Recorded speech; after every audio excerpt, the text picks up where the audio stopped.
Just a reminder, you can catch me recording this podcast live on AMP. AMP is a new live radio app that lets you call in and chat with me in person while recording. Get the app on Apple's App Store and make sure you follow me at John Middlekauff to get notified when I go live. What is going on, everybody? John Middlekauff, Go Low Podcast. Go subscribe wherever you may listen. It's only 3 and out feed with me, as well as this YouTube channel. Hammer that like button, smash subscribe, as well as leave a comment and share it with your friends.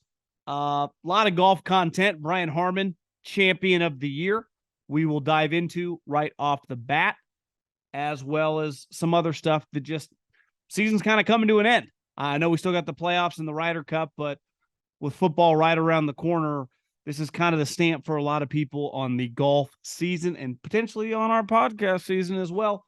So, let's dive right in. Thevolume.com. Make sure you check out. You can get a Go Low hat right now on thevolume.com. Go check out the merch. And before we dive into the golf tournament, I went to Morgan Wallen on Thursday night. Why? Because of my friends at Gametime. I was sitting next to NFL guys, NBA guys. They had me front and center. I went to the Gametime app. I downloaded it. I typed in the promo code GOLOW, GOLOW, just like the hat says, and I got $20 off. Hard to beat. They had me up front, jamming out, singing my little vocal cords till they couldn't really sing anymore. So I can't recommend them enough. If you want to go to a concert, if you want to go to a game, if you want to go to a comedy show, absolutely anything, they got you covered. Download the Gametime app, promo code GOLOW.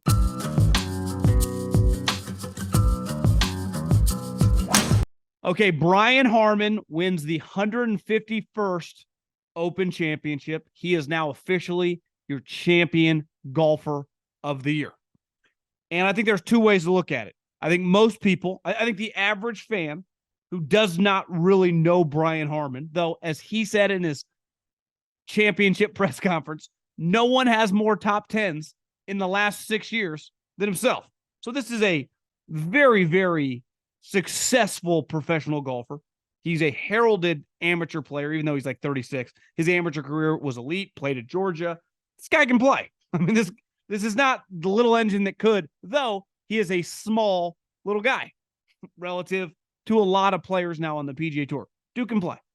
And a couple PGA Tour wins, obviously his first ever major. Pretty boring when a guy curb stomps the field. And that's what he did. If we wanted to use a college football analogy that would be apropos to Brian Harman, it's like watching Georgia play TCU in the championship. It's like, about 10 minutes in, this thing is not going to be close. And that's really what the weekend felt like. There were moments where you're like, kept your fingers crossed, one of these guys could get back in. And then Brian Harman would immediately birdie a hole. And usually he would birdie the next hole to give himself a buffer. Maybe you've seen the tweet, maybe you haven't, from Justin Ray. He joined an elite company of guys that have won this tournament by 6+ shots. It includes guys like Ben Hogan, Johnny Miller, Walter Hagen, Arnold Palmer, and Tiger Woods. And now Brian Harman. This was an absolute ass kicking. Now, I also think sometimes we think that like ass kickings when it's a sweet player, like when it was Tiger Woods. It was cool in the early 2000s when he would beat everyone at the Masters or the US Open by a lot. But I think at the time, it's probably aged better than it was at the time, right? No different than like what Georgia did to TCU will age really well. It will be cool historically relative to a bunch of other teams, like when they stack up against other teams that won back-to-back.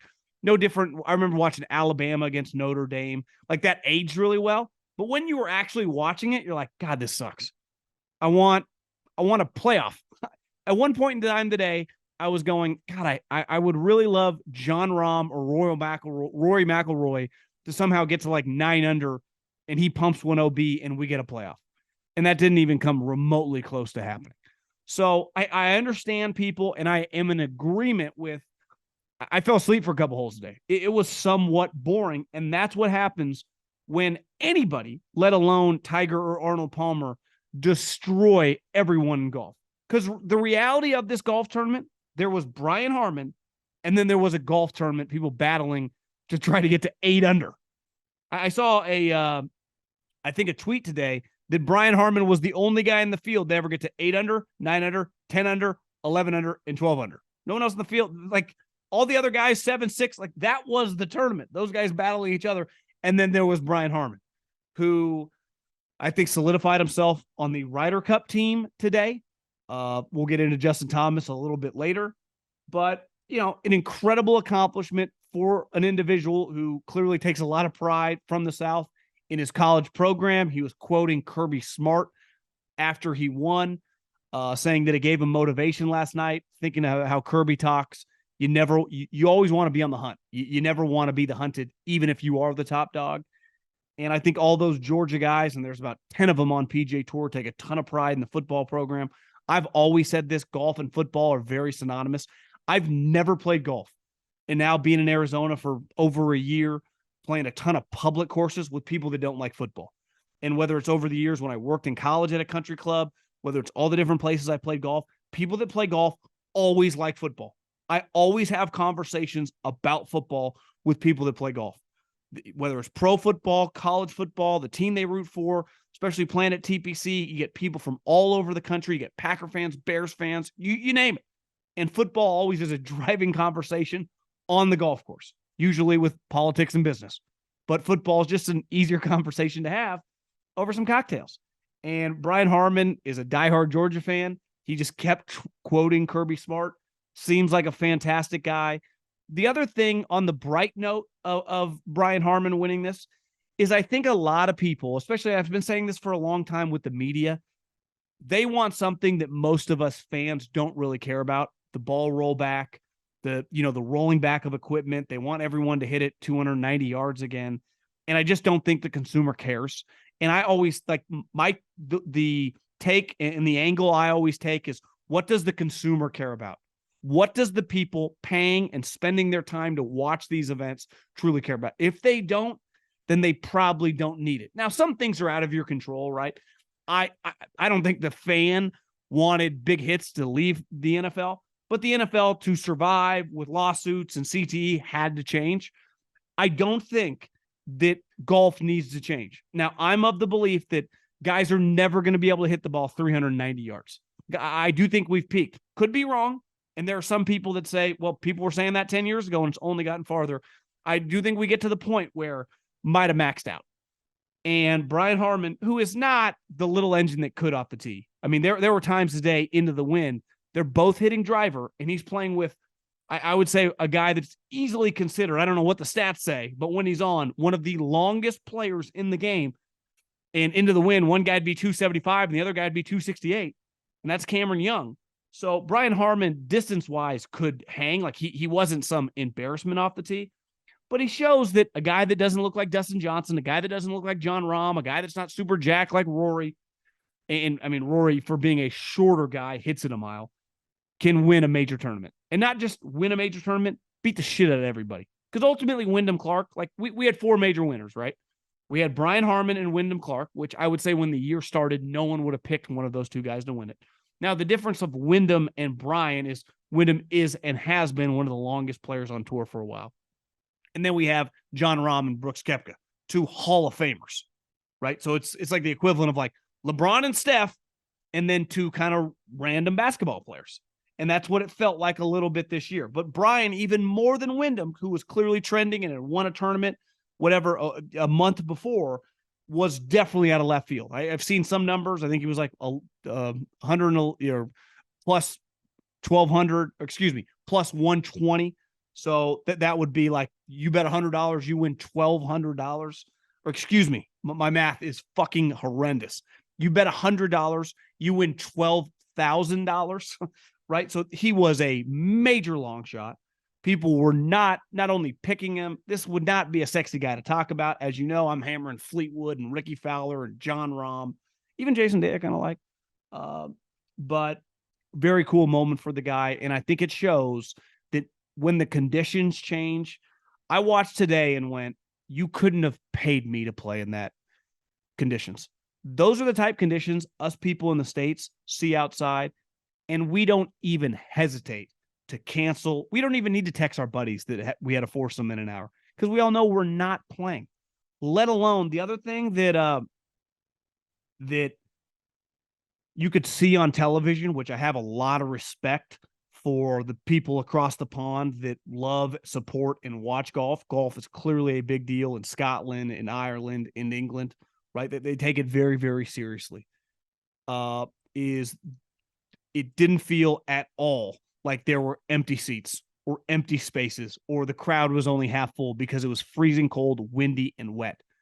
If that was, I definitely speak for the West Coast, it would have been half full. Hell, we saw it at LA Country Club. And I know there were some variables, how the club, and listen, I want to go back and play again, bought up the tickets.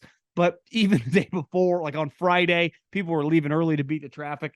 That was clearly not the case today. The passion that those people have, and Harman talked about it after, and I think he can appreciate it because he's an SEC guy. He knows what passion looks like. That was cool. And it's always cool to watch. Like, I do have a soft spot, even if I am in agreement that the tournament was boring, about a guy, especially an older player. It'd be one thing if Brian Harman was 26 years old. I mean, he's 36 years old. He's been on tour for almost a decade and a half, right? He hasn't won in, I think, 6 or 7 years.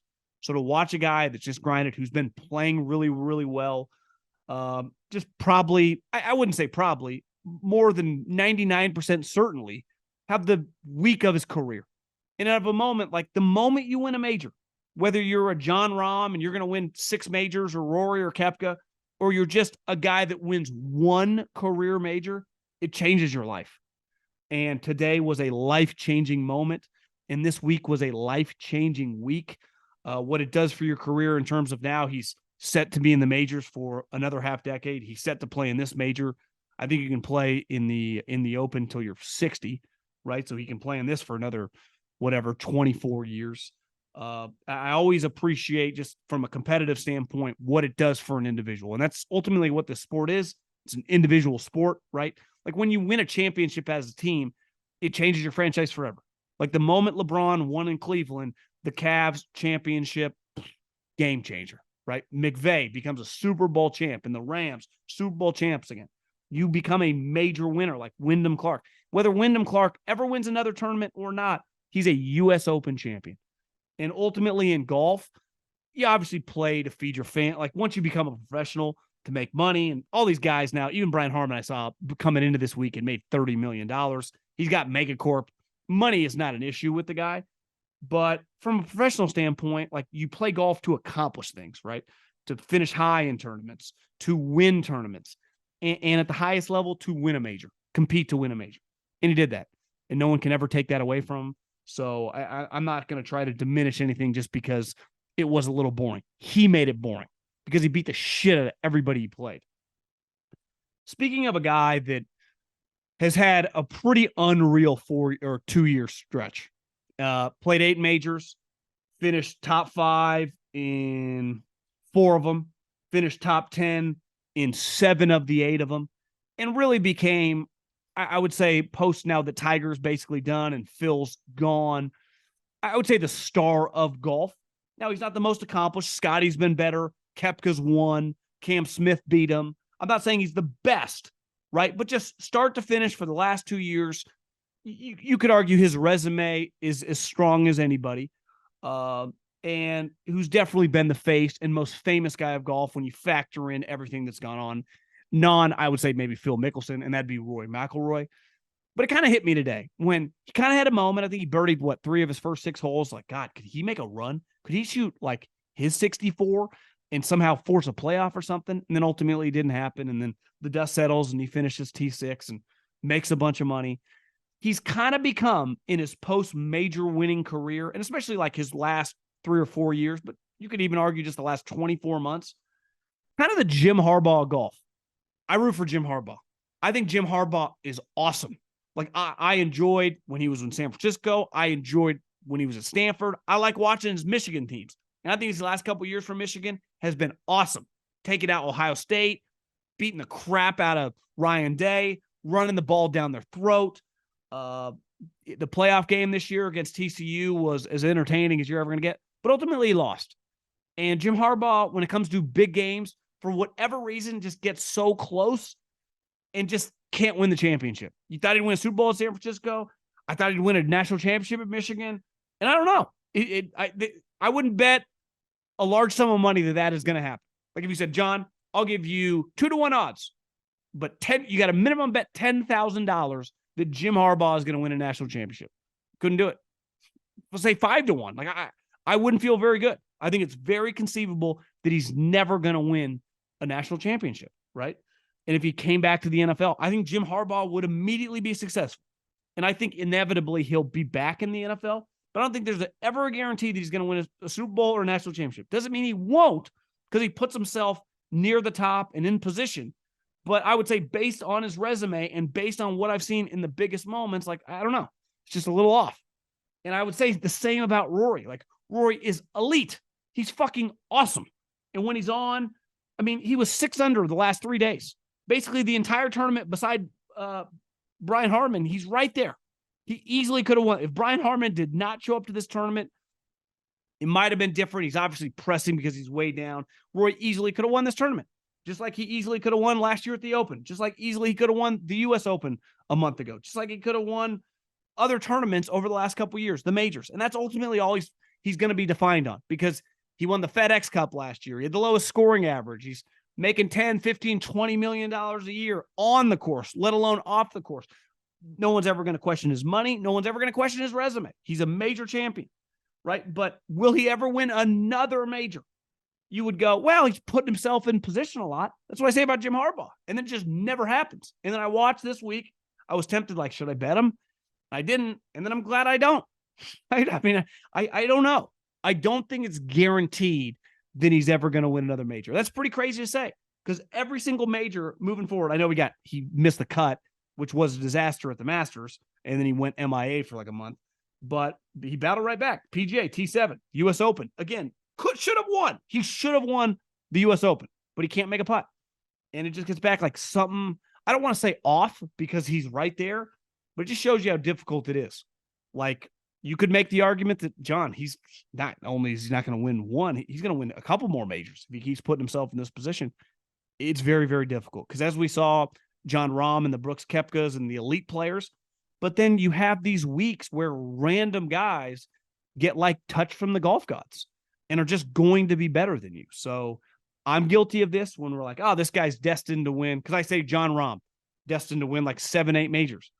More likely he'll win like 4, right? And go down as one of, if not the greatest player of his generation. But it's like, there's a chance Rory McIlroy just ends his career with 4 majors, maybe 28 wins and a bunch of T4s and T2s and T3s in these majors. But it's very, very difficult. And he's starting to kind of give off some Jim Harbaugh vibes in these tournaments. I do think, and I said this earlier in the week, I love this style of golf. Anyone in the States that has ever had the chance to go to Bandon Dunes, if you love golf, it's unlike anything you've ever experienced. I've never been across the pond. I've never played over there. I know people that have, that say it's like, if you like golf, it's like a religious experience, because it's unlike playing the sweetest courses here. I don't care where you live. If you ever had the opportunity to play the U.S. Open type courses, it's cool. It's hard, but it doesn't quite look like that. And I've always said this. I believe golf is like baseball. It's meant for the sun. I don't like playing golf when I have to wear a pullover, let alone rain pants. If I got to wear rain pants, I'm going in. Most of us are, right? But it is nice to watch these guys play a golf tournament that looks like the Ravens playing the Bengals in the middle of December. Like, I wouldn't want to be out there, but this is a good test for the best players. And that's what it was. And it's cool to watch these guys wipe off their gloves, see some weird shots, see the spray of the mist when they hit their approach shots. And it does make it easier holding the greens for sure. But other than that, like, getting up there makes it pretty difficult and just a lot of unknown. And I think anytime that you can factor in some unknown to the highest level of golf, it makes for an entertaining television product. And I just think in general, these courses that are on the water across the pond, whether it's Scotland, Ireland, Royal Liverpool, whatever, the backdrops, it's one thing, the backdrop of Pebble Beach when it's sunny out. It's another thing when it looks like 40 degrees outside and you can see the water and you can see the mist. You're like, this is a motherfucker. I mean, this is brutal. And just watch these guys just grind away. I thoroughly enjoyed it. I wish they played more links golf. I understand from a television standpoint, the times off, right? They couldn't just spend a month probably over there separate from this course, but I wouldn't be opposed to it. From living on the West Coast, I love getting up, pouring a cup of coffee, and have the guys tee off. Like, I got up this morning on Sunday at like 5:30 in the morning, and the leaders are teed off by 6:15 a.m. You can't beat it. I thoroughly enjoyed it. And last but not least, just I was thinking about, it's kind of the unofficial end of the season. None of us actually care who wins the FedEx. I mean, it's just a money grab to these guys. 30 guys play. It doesn't do that much for me. Not saying I won't pay attention, but this was the last true tournament beside the Ryder Cup of 2023 that I actually care about. And I was thinking about just what were some of the big stories this year. And I think it's going to go down as pretty insane when you look at Scottie Scheffler's statistics that he did not win a major. Like, oh, what did he do this year? Well, he's had one of the great seasons of all time. Oh, how many majors? How many tournaments did he win? Oh, he didn't win a major. He just won 2 tournaments, and they were really early in the season. Like, it's pretty wild that he was that successful and that good, and he was elite, and he didn't win a major. It shows you, back to the Rory thing, how difficult this is. Like, you would go, oh, Scottie's going to end up winning 6 majors. Or maybe he just wins 2. Maybe he just wins 1 more and has just like a Hall of Fame career. That's probably historically more likely than him going to be a 5 or 6-time major champion. Like, even what Brooks Koepka did is pretty nuts. I mean, to me, that's easily another big story.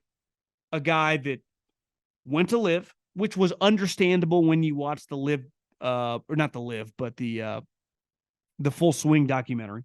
He talked about injuries. He talked about never knowing if he could get back. And he's watching Scottie Scheffler kick his ass, and they offered him a ton of money. Like, I got it.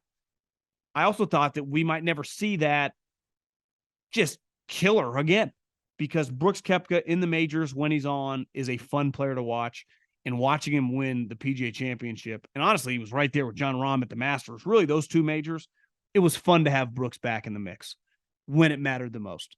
And that was, he did a lot of weight carrying for Liv this year, because this was a tournament that was, Liv was MIA, which I understand. I would imagine a lot of those guys, like, I had a buddy text me, like, what's up with DJ? It's like, I would guess DJ by about July 4th mails in the golf season now. So I think you'll get his best early on. You know, he'll try for the Liv, and we'll see how this whole Liv thing plays out over the next 6 months, what the tournament schedules are next year, whether they end up merging, how this whole thing works. No one knows. I mean, the people that are involved in these negotiations, like, we don't have details yet. The players go, we got no fucking clue. But it was cool to have Koepka back. I would say one other just big headline of the year were just kind of the comeback stories, because Jason Day, who has 5 top 2 finishes in majors, this is his first one in a long, long time. Like, Jason Day a couple years ago looked kind of shot. And last year he started showing signs of life. This year he's been excellent. Like, he's been really, really good. Obviously won a tournament, was fantastic this week with a T2. And this is a guy, not just a former number 1 player in the world. I mean, this guy is a high-end player at high-end tournaments. You just pull up his major record. Like, he has a ton of top 10s in majors. He has a ton of top 5s in majors. This guy has shown up in his career when he's been playing well, when it's mattered the most. And I would say Ricky, who is a bigger star, who hasn't accomplished as much as Jason, given that he's never won a major, but is easily, of the post-Tiger Phil in their prime era of the last, 8-ish years, 8-10 years, is one of the biggest stars in the game, who's as famous to a casual sports fan as probably a Rory, a Rahm. Maybe Spieth is probably the most famous, but both those guys saw the ugliness, and this usually doesn't happen. Listen, I've seen it in football. When you start to lose it, like when I worked in the NFL, I remember signing Ronnie Brown to the Eagles. Like 2 practices in, you're like, God, this guy can't move. His career's over. It just ends. You're going to see it when training camp starts. Some of these older veterans, you lose your legs. You just lose some of your talent. You usually don't, like, 2 years later, you're like 33, like 35, 36, get it back. You just get cut and your career ends. That's how it happens for all the Hall of Fame players. Des Bryant, I know he's not a Hall of Famer, but I'm just using names. It just ends. In golf, you can battle back. And two guys that were like all-star Pro Bowl level players, if they were in team sports, got cut, like we're gone. Ricky Fowler couldn't even make the U.S. Open last year. He was an alternate and got told, like, yeah, we don't have a spot. Jason Day's back. We're like, is this thing going to work? If that happens in other sports, you usually just get shoved to the side. And these guys came back, and they're top 10 players now, right? Like, just start to finish this year, they have both been fantastic. So it's been fun to watch. And on the opposite end, golf's weird, man. For as good as you are when you're rolling, shit can disappear fast. I mean, Justin Thomas, my overall take on the Ryder Cup with JT, to me, it's pretty black and white. Like, he's not on the team this year. And I've been gambling on Justin Thomas for 3 or 4 years. I think he's easily, I mean, he's an elite all-time great talent. And I don't think he's done, but based on this year, like, he can't be on the Ryder Cup. Period, point blank, end of story. And honestly, he should call Zach Johnson and be like, listen, I'll make this easy on you. I don't deserve this. I'll be a part of it. I'll come over for support. I'll be an assistant captain, but I'm just off. And he won't do this. You could argue that's not what competitors do, but you go back-to-back tournaments, back-to-back major tournaments, and shoot over 80. This isn't me or you playing. This is Justin Thomas, the guy that won a major last year. Can't break 80. And then, honestly, his comments of, like, I was really close. Like, yeah, I think guys can be really close when you shoot 74. But, God, I wasn't that far away from shooting 69. Like, yeah, I agree. Like, I'm sorry, when you're 82 or 81, you're not just a couple shots off. Like, that's a horrendous round of golf for a professional golfer. And it is crazy. Like, when you see the Jason Days and Ricky Fowlers, we saw Spieth a couple years ago. Even Rory, relative to him, had a couple year stretch where he was bad. And now became back to the peak. Like, Justin Thomas is going through some shit right now. And it's what makes golf, like, he might go through 8 more months of this. Who knows? But right now he's not remotely close. And so when the Ryder Cup discussion comes, Brian Harman or him, like, pull up what they've both done this year. You can be like, well, he's a great team. I'm sorry, Justin or Jordan. Like, you got to play with Brian Harman this year. Brian Harman, you know, the guy that just curb stomped Rahm, Rory, Hovland, Jason Day at the Open. I think the guy can hold his own for a couple match play events and a couple alternate shot events. But it's what makes golf very, very unique about comeback stories, guys who battle from the abyss. Hell, it happens to all of us, right? I've had a terrible 2023. I've basically taken the last month off. I played golf one time, probably in the last 35 days. Now, part of it is, you know, hotter than, you know, Africa out there. It literally, I don't think, could be hotter in Arizona right now. Just 118, 117 every day, which I'm not going to complain because I'm inside most of the time. No, I'll go for walks outside, but I'm just not really feeling playing golf in it. And yeah, but I haven't been playing well before that. I just need to take a mental break. Maybe that's what Justin Thomas needs. Just take a mental break and take the Ryder Cup off and then come back and start battling next year. But fun golf season. Really enjoyed it. Looking forward to the Ryder Cup. Seeing how Zach Johnson, who he picks, hopefully not Justin Thomas, because, again, I'm a Justin Thomas fan. He doesn't deserve it this year.